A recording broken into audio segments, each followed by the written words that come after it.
Ce groupe de députés, avec à leur tête le président de la Commission du plan et de l'équipement du Parlement, semble manquer de mots pour exprimer leur gratitude au gouvernement du Bénin révélé.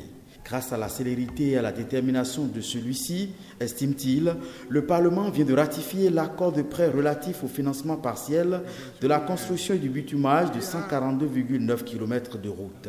Des routes qualifiées d'historiques et de culturelles qui vont relier le département du Plateau à celui des collines.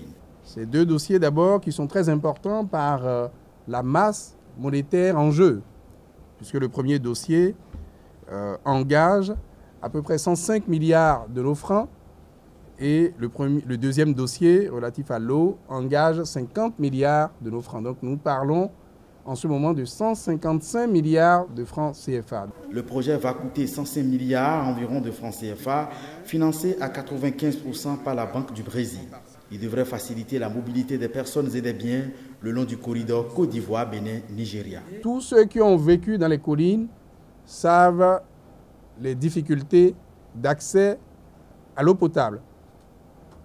Tous ceux qui connaissent l'ère culturelle Nago savent que depuis 50 ans, Kétou et Savé rêvent d'une liaison, d'une connexion entre ces deux villes qui relient en réalité deux frères qui sont des enfants de Odoudoua. Un vieux rêve qui se concrétise pour ces députés natifs du plateau et des collines.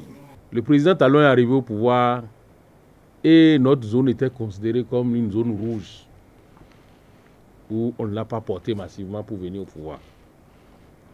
Mais heureusement pour nous, c'est que une chose est de gagner le pouvoir, une chose est de gérer le pouvoir.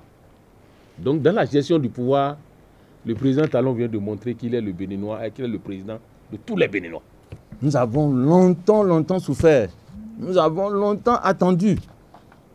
Les promesses étaient trop sans être réalisées. Et aujourd'hui, c'est une réalité tangible. Que le financement est bouclé, les études sont en cours et la mobilisation des ressources sont là aujourd'hui et nous sommes en train de ratifier.